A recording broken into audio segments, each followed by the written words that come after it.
No quiere salir la señal. Gracias. Algunos de ustedes me conocen ya y generalmente siempre que tengo la oportunidad de estar aquí delante de ustedes, les cuento algo de mi vida.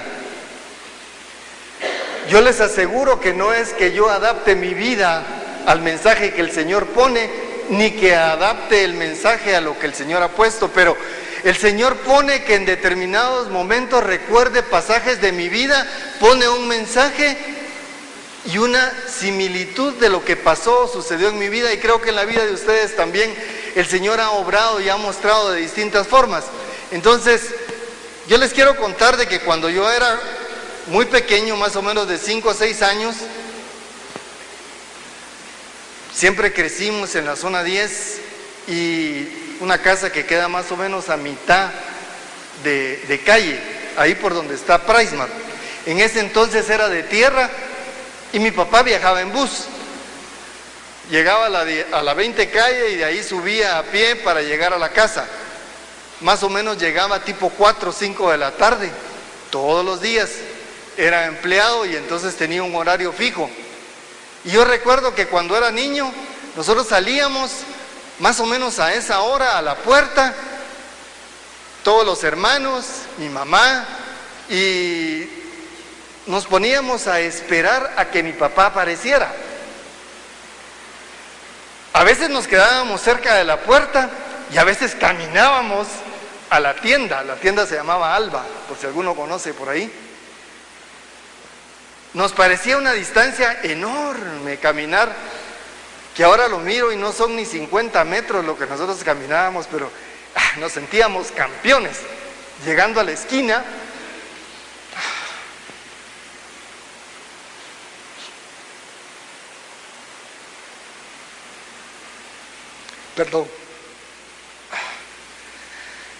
a esperar a mi papá.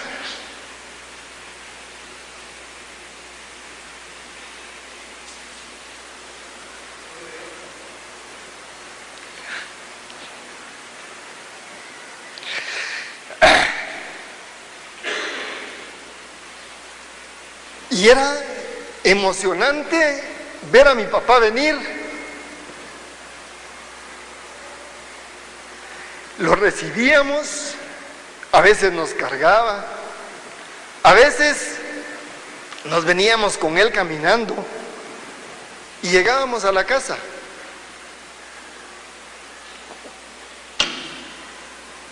Yo sé que no tiene nada de extraordinario. Yo sé que muchos de ustedes han experimentado o han sentido cómo su hijo sale corriendo a recibirlo. ¿Y sabe por qué? Porque lo ama.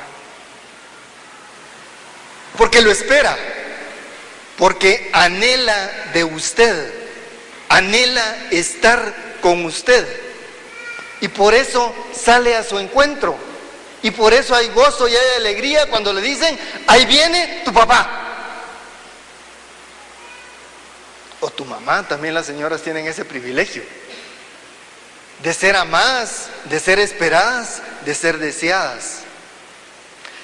Cuando yo empecé, hace algunos años, a leer sobre la doctrina de la segunda venida, encontré una variedad de escritos, de manuscritos, de mensajes de esperanza, mensajes de terror, y tal vez el que más me gustó fue un folleto de 15, 20 páginas que hablaba sobre la alegría y el gozo de que el Señor viene pronto.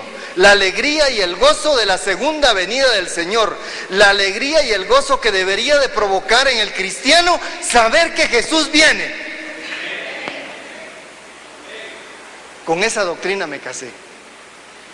Con esa doctrina me sentí presente y dije, sí, qué bueno, qué alegría, el Señor viene, Dios viene, mi amado viene, y cada día lo anhelo, lo espero y lo deseo más.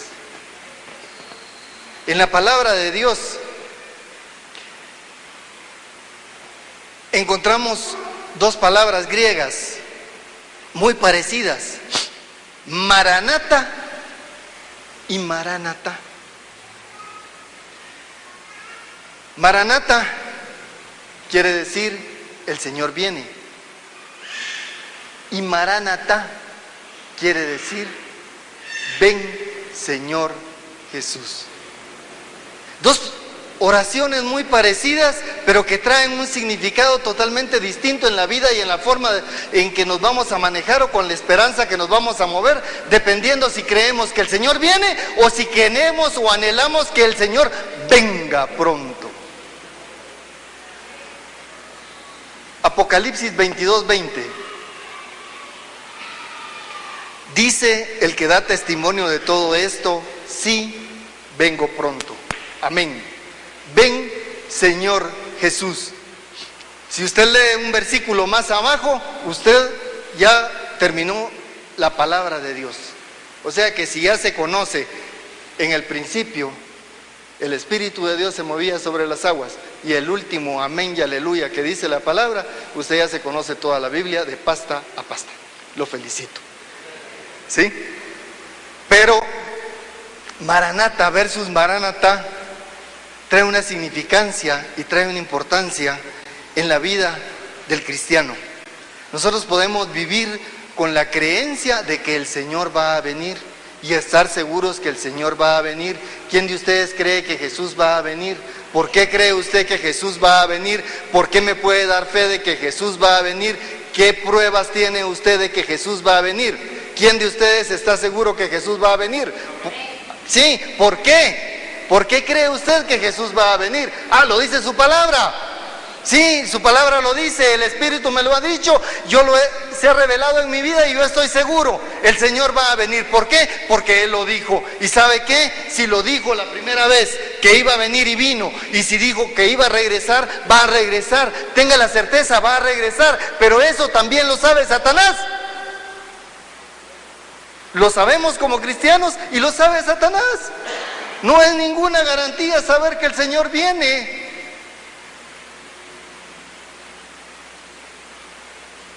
Pero ¿qué hacer entonces con la doctrina de la segunda venida? ¿Qué hacer entonces con la esperanza, el anhelo de que el Señor viene y el Señor viene pronto? ¿Qué hacer un Maranatá o un Maranata? El Señor viene. Esa es la primera afirmación, esa es la más fácil, esa es la que todos manejamos. El Señor viene, Maranata, Él lo dijo, es verdad, la palabra de Dios lo dice. ¿Puedes creerlo? Sí, sí puedo creerlo, pero como me dijo una hermana una vez, mira, Pablo lo predicó hace 2000 años y todavía no ha venido, así que va a venir algún día, pero no sé cuándo. Mientras tanto yo sigo mi vida. ¿Sabe qué? No es cierto. No es cierto esa forma de vivir, no le sirve de nada esa forma de vivir, porque esa forma de vivir lo va a llevar a creer que el Señor se está tardando y que no va a venir. Y la palabra de Dios nos enseña que el siervo que toma esa actitud es un siervo que empieza a aprovecharse de la posición que tiene, de los bienes que tiene, y empieza a hacer lo que no debe, como nos dice en la parábola del mal siervo. Pero si el mal siervo, aquel se dice en su corazón, mi Señor tarda, que puede usted que esté pensando que mi Señor tarda, y se pone a golpear a sus compañeros y come y bebe con los borrachos, vendrá el Señor de aquel siervo el día que no lo esperaba, en el momento que no sabe. ¿Y sabe qué? Lo van a castigar, dice. A ese mal siervo va a ser azotado.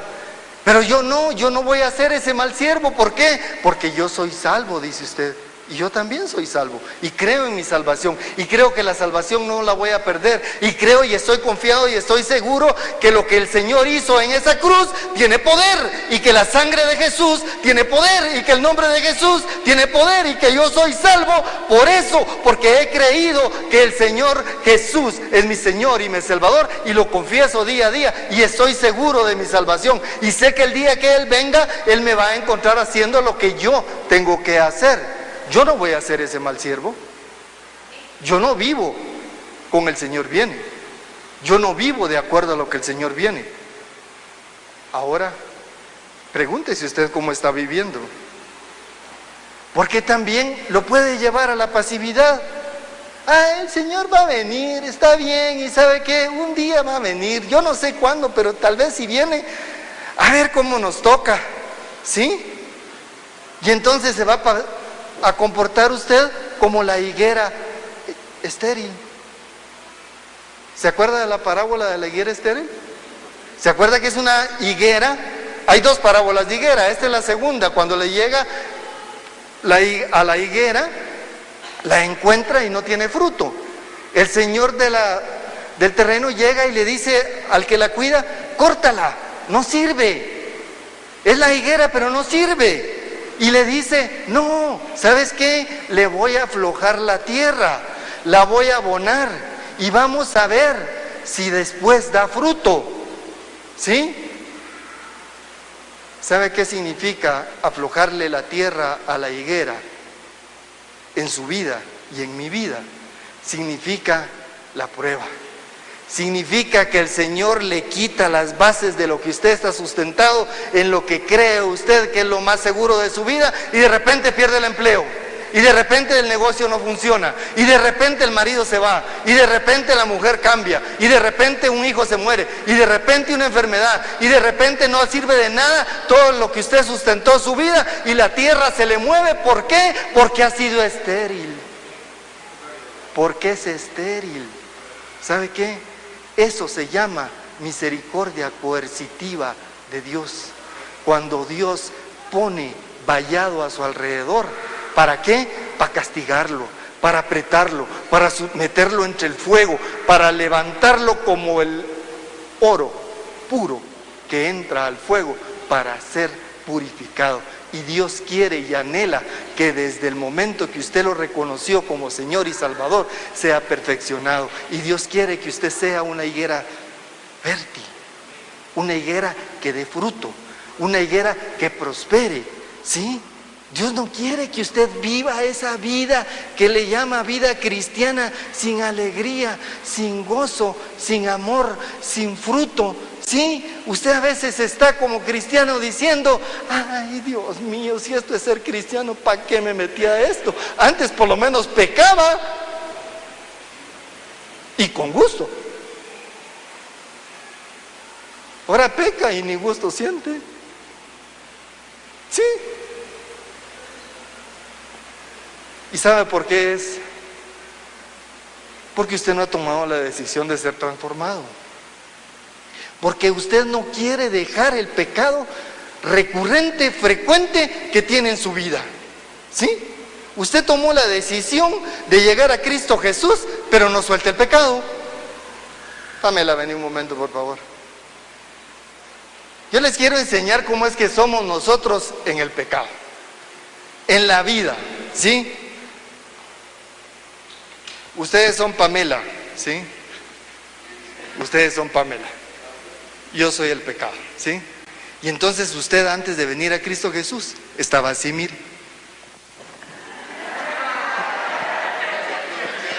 ¿Sí? Pero ¿sabe qué? Vino Cristo Jesús y lo liberó del pecado. Pero usted sigue abrazado a Él. No tengas miedo, no te voy a pescar. Date gusto. ¿Sí? Date gusto, ¿sí? ¿Sí? Pero espérate, todavía no te he dicho que te vayas, mi amor.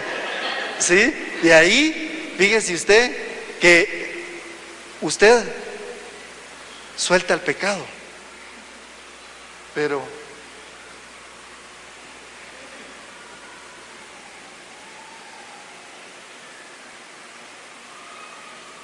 el pecado lo llama y usted llega. ¿Y sabe qué es peor? A veces usted se quiere ir con el pecado y lo lleva a todas partes. Usted toma la decisión de qué va a hacer con el pecado. Jesucristo lo liberó del pecado. Es su decisión personal qué va a hacer con él.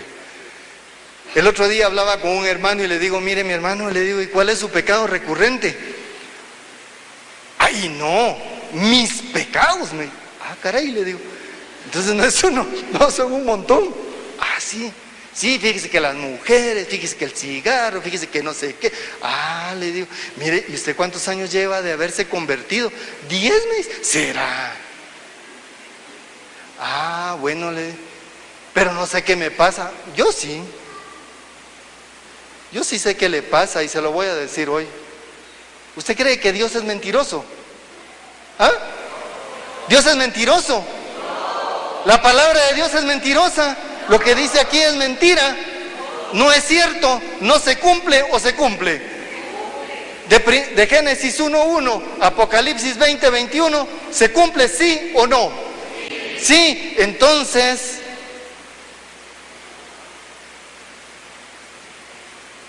y si el Hijo os libertare, seréis verdaderamente libres. ¿Es cierto o no es cierto? Y conoceréis la verdad, y la verdad os hará libres. ¿Es cierto o no es cierto? Y el nombre de Jesús tiene poder. ¿Es cierto o no es cierto? Sí. Y la sangre de Jesús tiene poder. ¿Es cierto o no es cierto? Pero ¿sabe qué? El espíritu del hombre tiene poder. El espíritu del hombre tiene tanto poder que es capaz de rechazar al que le dio la vida. El espíritu del hombre tiene tanto poder que es capaz de negar la verdad y sostenerse en la mentira y permanecer en la mentira y echarle la culpa a Dios. Usted tiene el poder de decir que Dios es mentiroso y usted tiene el poder de permanecer en el pecado y envuelto en un montón de mentira porque quiere, porque el Espíritu de Dios ya lo ha liberado. El Espíritu de Dios tiene poder y usted tiene que querer aceptar esa verdad, y esa verdad se va a hacer vida en usted y va a ser transformado y va a ser cambiado. Pero cuando yo decido permanecer en mis deseos, mis anhelos, mis apetencias y mi pecado, ahí permanezco igual. Años de mi vida permanecí sometido a un pecado o a varios pecados recurrentes, y cuando me vine a dar cuenta, estos habían desaparecido. Después de años de estar diciéndole, Señor, libérame, Señor, ya no quiero, Señor, no sé qué, Señor, no sé. Era mentira. Era mentira que yo quería dejar ese pecado. Era mentira que yo quería ser cambiado. Era mentira que yo quería ser transformado. Y el Señor no puede pasar en contra de tu voluntad. Eres tú el que tiene que decidir a dónde vas a llegar, a dónde vas a ir. Eres tú el que tiene que cambiar su actitud y con un sincero corazón decirle, Señor, cámbiame. Señor, transfórmame. Señor, renuévame. En este proceso tú te puedes dormir. Así como las 10 vírgenes, ¿sí? 5 habían hecho su trabajo y 5 no. Las 10 se durmieron, pero al despertar 5 todavía tenían aceite y otras no. Y cuando llegó el Señor, se pudieron entrar a la boda. ¿Cómo está tu aceite? ¿Cómo está tu oración? ¿Cómo está tu adoración? ¿Cómo está tu presencia delante de Dios? Si crees que el Señor viene y no estás atento, te puedes dormir. Te puedes creer dueño. ¿Dueño de qué? De lo que administras, del dinero que tienes, de los bienes que tienes, de la inteligencia que tienes, de los hijos que tienes. Eres tú el dueño de todo eso. Crees que eres dueño y en un momento dado te pones a malgastar esos bienes que el Señor ha dado en administración. Pues te digo que estás equivocado. Todo te ha sido dado en administración y no te sientas como el obrero de la viña. ¿Recuerdan la parábola de los obreros de la viña que creyeron que ya todo, si mataban al hijo, ya todo les iba a quedar en su poder y ya no iban a rendir ningún tributo, honor ni gloria al Señor que les había dado todo? Así podemos estar viviendo. Mira, Edgar, pero estás utilizando parábolas y estás hablando de una doctrina. Sí, estoy hablando de una doctrina de la segunda venida del Señor, pero las parábolas, que son 35 que aparecen en el Nuevo Testamento, nos enseñan de la forma en la que debemos de estar o permanecer durante este tiempo que estamos en esta tierra para cumplir una misión para la cual hemos sido encomendados aquí. La primera que tenemos que cumplir es reconocer a Cristo Jesús como Señor y Salvador, ¿sí? La segunda que tenemos que hacer es ser discipulados por la palabra, vivir de acuerdo a lo que el Señor nos ha mostrado. El mandato que Dios nos dio, cuando yo te digo, mira, pero lo que tú tienes que hacer es ser un siervo fiel y hacer lo que el Señor dice que tienes que hacer, entonces me vas a decir tú, ¿qué es lo que tengo que hacer? ¿Qué es lo que tienes que hacer, mi hermano? ¿Qué es lo que tienes que hacer en este momento? Hay 3 principios que nos dice bien claros en un versículo que es el de la gran omisión, ¿sí?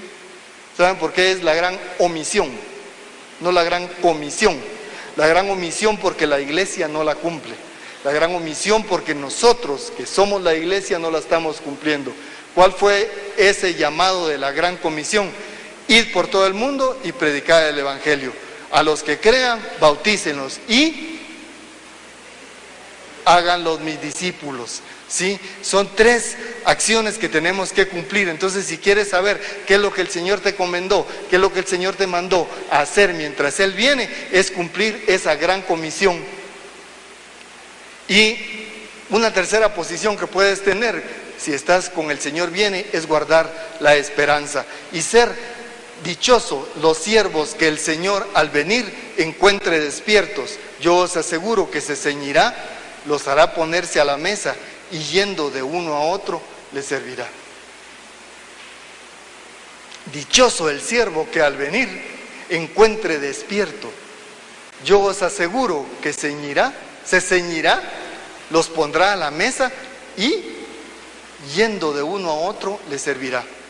¿Se acuerdan ustedes que hay otra parábola en la que dice, pero qué señor llegando a su casa le dirá a su siervo cuando vuelve de trabajar, pasa y siéntate a la mesa, sino más bien le dirá, ve, lávate y atiéndeme, y después que pase y que coma él? ¿Se recuerdan de esa otra parábola? ¿Qué diferencia hay entre esta parábola y aquella parábola? ¿Por qué está esta que nos dice que Él se va a poner como Señor a servirnos y en la otra nos dice que como siervos hemos sido siervos inútiles y que solo hemos hecho lo que tenemos que hacer y que todavía tenemos que servir a nuestro Señor y después nosotros nos podemos atender? ¿Sabes qué es lo que pasa? Lo que pasa es que como siervo algunas veces nos sentimos así, la mamá, ¿sí? Yo voy a la cocina, yo voy a remar, yo atiendo un ministerio, yo tengo una coinonía, yo discipulo 10 personas, yo predico en Casa Josué, yo soy amigo de José, yo ceno de vez en cuando con Ángel cuando me invita, por cierto no me ha invitado últimamente. ¿Sí? Y pues realmente yo estoy bien, hasta diezmo,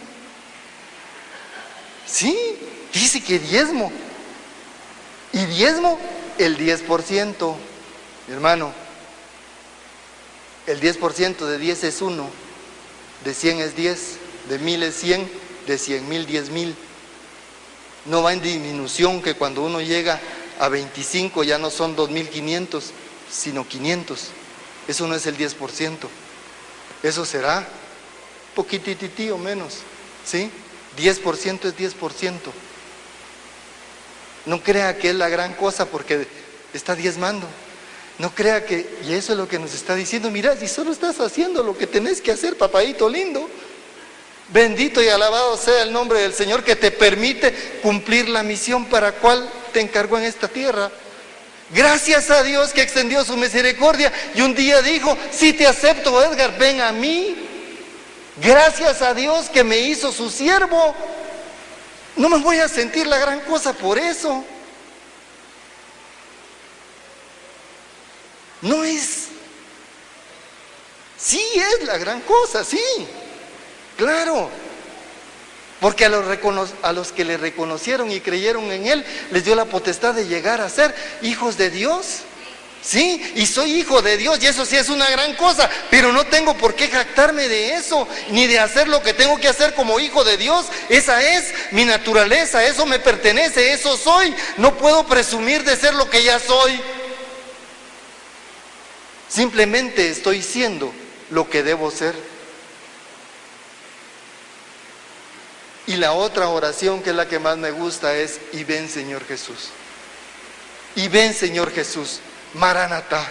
¿Qué diferencia es tener una súplica constante? ¿Qué diferencia es estar anhelando y deseando que el Señor venga? ¿Qué diferencia es saber que el tiempo se acorta y yo tener que hacer más rápido lo que tengo que hacer? Porque ahora tengo que predicar más, porque ahora tengo que discipular más, porque ahora tengo que producir más.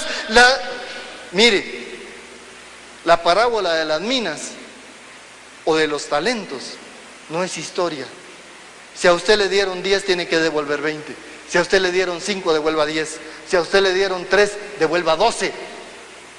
Trabaje, esfuércese. No porque el Señor ya viene, entonces ya no tengo ningún proyecto. Es más, ahora que sé y estoy seguro que el Señor viene pronto, estoy trabajando más, estoy produciendo más en lo natural y en lo espiritual. Pero por eso me voy a jactar o por eso me voy a sentir grande. No, simplemente espero ser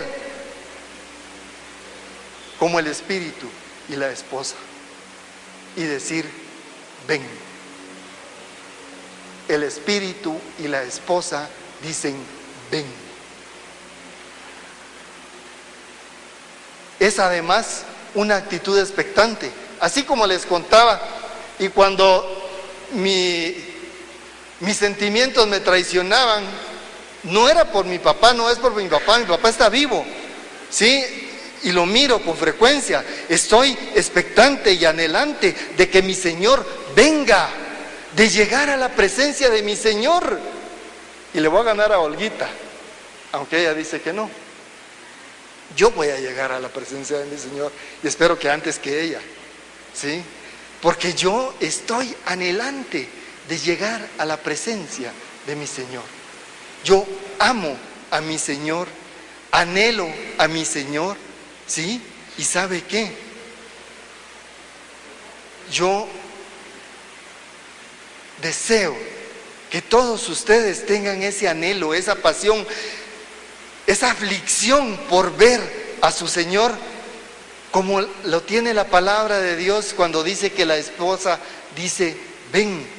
Y que seamos como el portero que espera a que regrese el Señor, ya sea que venga en la primera vigilia, en la segunda vigilia o en la tercera vigilia. El Señor lo encontrará despierto y la puerta se abrirá rápidamente y su Señor lo felicitará y será ese siervo fiel al que Dios le dirá: ven, pasa adelante, ven, siéntate, te voy a atender, porque has sido expectante, porque has estado despierto, porque has velado, ¿sí? Velar en el Señor es esperar.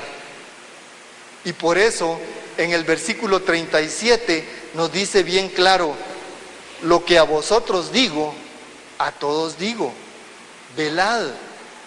¿Saben quién dice eso? Es Jesús mismo el que le está diciendo: lo que a vosotros digo, a todos digo, velad. ¿Y saben por qué lo pongo tan chiquito? Porque por más que se nos diga, por más que el Espíritu lo diga, por más que Jesucristo mismo lo haya dejado escrito en esta palabra y lo haya dicho en esta tierra, nosotros no entendemos. Nosotros no queremos entender. Nosotros no queremos permanecer, nosotros queremos estar haciendo lo que se nos da la gana todo el tiempo y no queremos estar velando y expectantes por la venida del Señor, porque venga pronto. Es el anhelo de quien ama y se prepara. Así como nos dice la parábola de los invitados a la fiesta, es el que llega a la fiesta, se pone el traje y entra a la presencia de su Señor. No importa en el estado que hayas venido, no importa la vida pasada que hayas tenido, hay un traje de fiesta puesto en la entrada. Hay un traje de fiesta para ti. Hay un traje de lino fino para ti. Ese traje ya no lo hemos puesto muchos de nosotros y tenemos que irlo perfeccionando, tenemos que irlo planchando, desarrugando y evitando que se manche. Yo cuando venía hoy en la mañana decía: me debería de haber puesto un traje de lino por el calor que hace. Pero El problema del lino es que se arruga rápido, ¿verdad, Ligia? Uno se pone el pantalón de lino, está pero así, alén, se sienta y cuando se para tiene las marcas de todos lados, ¿sí? Y tiene que estarse planchando y tiene que estarse limpiando y tiene que estarse cuidando. El ven Señor Jesús es el reconocimiento del señorío de Cristo en todas nuestras áreas de la vida para ser considerado por el Señor un siervo fiel, un siervo digno de ser atendido. La palabra de Dios nos dice bien claro entonces qué es lo que tenemos que hacer o qué es lo que podemos hacer o cómo tenemos que vivir, ¿sí? En el mismo Apocalipsis encontramos en el versículo 11, el que es injusto, ¿qué dice? El que es impuro, el que es justo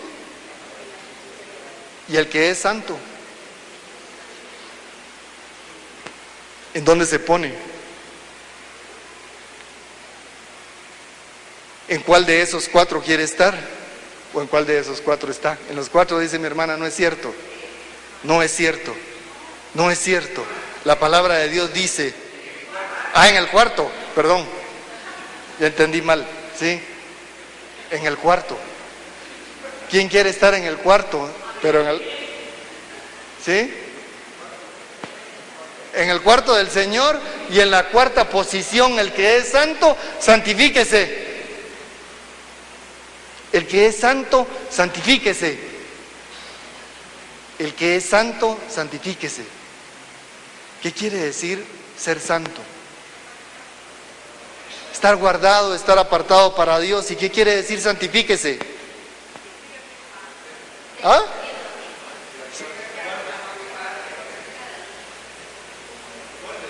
Guárdese, santifique, pero no porque si la palabra de Dios dice soy santo. ¿Y por qué me dice santifíquese? O soy o no soy. Soy santo, posicionalmente en Cristo Jesús soy santo. ¿Qué quiere decir santifíquese? ¿Qué significa santifíquese en mi vida diaria? ¿Qué significa santificarme en mi vida diaria? Santifíquese, ya no vea tanta tele. Santifíquese, ya no vaya a las parrandas del mundo. Santifíquese, ya no ande buscando negocios chuecos. Santifíquese, ya no lea la revista Hola. ¿Ya no qué? Ya no vaya al estadio, sí. No, ¿y sabe por qué? Tiene razón mi hermana, y yo les voy a contar porque el Señor me puso a meditar referente a eso, pero usted, Edgar, usted demasiado radical, me dijo un hermano. Vos sí que de una vez exageraste, tenés razón vos. Pero fíjate que hay una cuestión, cuando voy al estadio, ¿sí? A ver jugar al campeón, por si no se enteraron. ¿Sí? ¿Sí? Sí, pero no estoy hablando del campeón nacional, estoy hablando de Cristo. Pero ¿sabe qué? Cuando voy al estadio, yo llego muy tranquilo y me siento. Y de ahí empiezan, el que no salte es crema, el que no salte es crema. Y yo no salto, porque ni aquí salto, menos en el estadio. ¿Sí? Y Julito me dice, ¿qué salte? No, yo no salto. Aquí me quedo, va. En el estadio tampoco, ¿sí? Y de ahí empieza, y uno les pone un epíteto al señor árbitro. Primer sobrenombre, segundo sobrenombre. Mire, como al 10º sobrenombre ya me animo yo a chiflar también. Y al ratito ya se me está saliendo ya sabe, lo que soy, mi naturaleza pecadora, renace en medio del pecado. Mis raíces fluyen en medio del pecado. Cuando yo escucho la canción esa, Tristes Recuerdos, hasta la bailo, mano. Sí, a mí me encantaba esa canción, Tristes Recuerdos. ¿Sí? No, es bien alegre. El nombre es feo, pero la canción es bien alegre, ¿mire usted? ¿Sí? cuando me pongo a escuchar música del mundo, me recuerda mis pecados anteriores y mi alma se confabula. Fíjese usted que el otro día nos pusimos a jugar cartas. Sí, no, dudo fue. Nos pusimos a jugar dudo. Yo soy bueno para el dudo porque en otro lado se llama mentiroso y soy bueno para mentiras. La sostengo. Entonces, cuando empezamos a jugar dudo, mire, a mí se me vinieron todos los dichos que utilizaba cuando jugaba dudo. Este es un lon chicotazo. Vamos a hacer un ¿cómo vas? Libre como el viento, caprichoso como el mar. Todas las palabras y todos los dichos que teníamos en el mundo cuando estábamos jugando dudo se vienen y se recuerdan, y de ahí me dice Pamela, mira Edgar, hasta las canciones empezás a tararear cuando estás jugando eso. Tenés razón. Tenés razón. Me conecto con mi hombre viejo y empiezo a vivir en el pasado. Usted quiere ser santo, santifíquese. Deje ya de estar leyendo lo que no debe, deje de estar viendo lo que no debe, deje de estar hablando lo que no debe, deje de juntarse con las señoras que solo chismosean, o lo que son peor, los hombres que solo chismosean, somos peor. ¿Sí? Ya deje eso, rompa esas amistades. Quiebre esas. Ay, no, pero es que son mis hermanos. ¿Sabe qué? La palabra de Dios dice, y si no aborrece a su padre, a su madre, a su hermano y a su hermana, no es digno de entrar en el reino de los cielos. No está hablando de actitudes tibias. Rompa con el pasado, quiebre con el pasado, únase a Dios, busque a Dios, santifíquese, santifíquese. En cada momento usted toma la decisión si se va o no se va a santificar. Es un círculo virtuoso en el que usted le dice sí a Dios o sí al pecado. Ese es el poder que tiene, la voluntad que tiene en su alma, es decirle sí a Dios o no a Dios. Y por eso nos dice, el que es santo, santifíquese. Cada día más, busque a Dios y Dios se manifestará a usted. ¿Cómo me santifico? Pues es bien fácil. Mire, lea la palabra de Dios. La palabra de Dios tiene poder.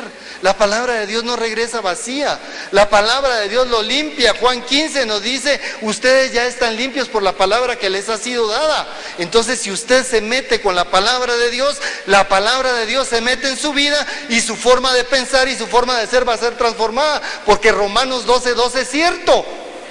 Cambia tu manera de pensar para que cambie tu manera de vivir. Santifícate, busca lo que es bueno, agradable y perfecto a Dios, y Dios se va a manifestar en tu vida. No busque las manifestaciones del reino, búscalo a Él en primer lugar. Paga el precio de la perla fina, vende todo, pero vende todo, hasta el pecado tienes que vender. Hasta el pecado tienes que vender. Tienes que vender lo que más te gustaba. Tienes que vender lo que más te anhelaba. Tienes que vender lo que has dicho que eras tú, cuando en realidad no lo eras. Eso era el pasado. Las cosas viejas han pasado. Mira que todas son hechas nuevas. Vive de acuerdo a tu nueva naturaleza. Vive de acuerdo a la verdad de Dios. Vive de acuerdo a lo que Dios quiere, anhela, desea para tu vida. Y Él se hará presente. Si tu vida aún no es abundante, es porque tú no estás viviendo como dice el Salmo 1, ¿sí? Como un árbol plantado a la orilla del río. Todo, sus hojas nunca se caen, todo da fruto a su tiempo, todo lo que hace le sale bien. Eso se consigue estando unido a tu Padre, estando unido a Dios, manteniéndote en oración, buscando la voluntad de Dios en todo momento, en todo lugar. Si tú antes de actuar no te preguntas qué es lo que Dios quiere de mí en este momento, seguramente vas a entrar por el camino que no debes. Si tú no estás preguntándote en todo momento cuál será la mejor decisión o qué es lo que Dios espera, anhela o desea de mi vida, en toda decisión que estás tomando, seguramente vas a entrar por la decisión que te es más fácil, que te es más sencilla y que te es más agradable. Porque el compromiso con el reino de Dios es un compromiso que cuesta. Cuesta comodidad, trae sacrificio, pero trae gozo, trae alegría, trae abundancia. Y cada vez que te comprometes con Dios, cada vez que sos transformado a través de la palabra de Dios y el gozo viene a tu vida, te vas a dar cuenta de que ha valido la pena, que vale la pena y que no tiene sentido todo lo que estabas haciendo en el pasado, porque la verdad de Dios ha sido revelada a través de su palabra. La verdad de Dios nos ha sido dada y el anhelo de Dios, el plan de salvación de Dios se va a cumplir en tu vida, lo quieras o no, mi hermano. Vas a ser transformado, vas a ser santificado. Pero es mejor que colabores con Dios, que ayudes a Dios en el camino en el que está, que tu voluntad se mueva hacia la voluntad de Dios para que el caminar sea más sencillo, para que el caminar sea con mayor gozo, para que el caminar sea más fluido. Y la palabra nos dice en el versículo 14, bienaventurados los que lavan sus vestiduras, para que tengan derecho al árbol de la vida y para que entren en la ciudad por las puertas. Yo no sé cómo está tu vida.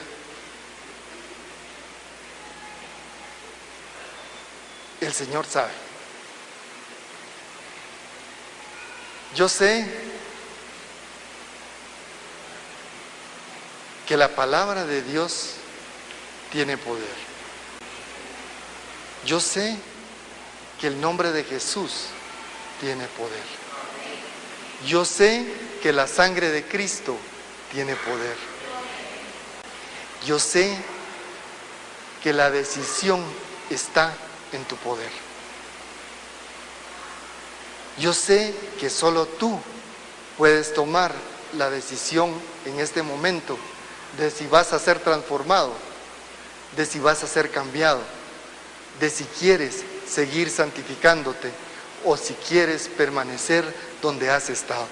Solo tú puedes cambiar esa posición en este momento. Cuando Jesús dijo en la cruz, consumado es, ya todo está hecho. Eso es una verdad para tu vida. Todo está hecho para ti. Todo ha sido hecho para ti. Pero tú tienes que cambiar. Tú tienes que decidir. Eres tú el que se tiene que consagrar.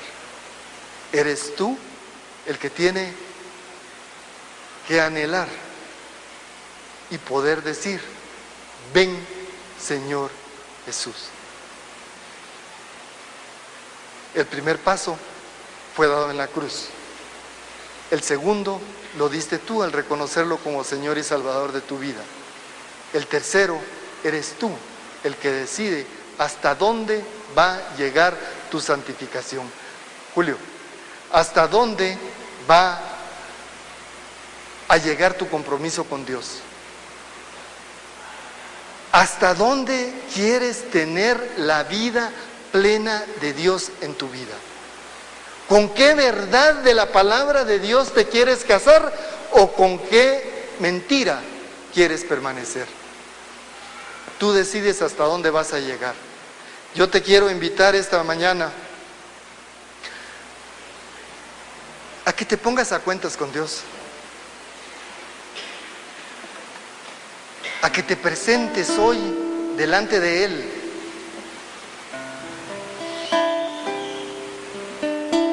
a que le confieses a Él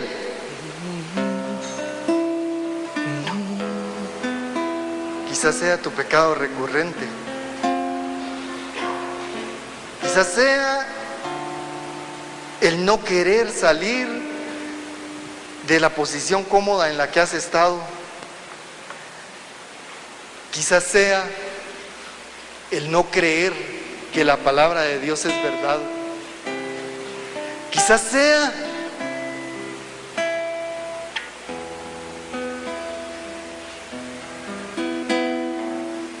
lo bien que te sientes pecando y llamándote cristiano.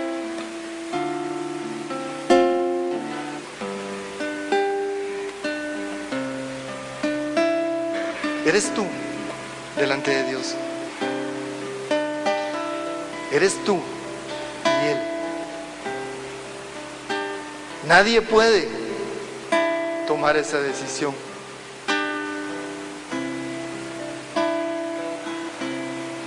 Tú has tenido en tus manos y tienes en tus manos y tienes el poder sobre eso que no quieres dejar.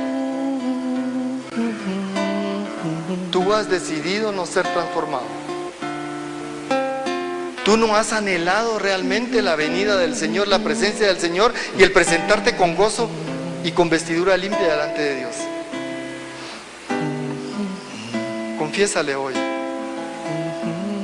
lo que el Espíritu te ha revelado. Lava tus vestiduras. Postrado a tus pies.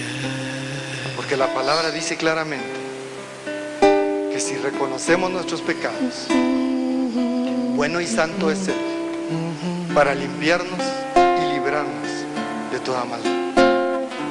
Y hoy tú delante de Él, solo tú y Él. Junto a ti, besar tus manos,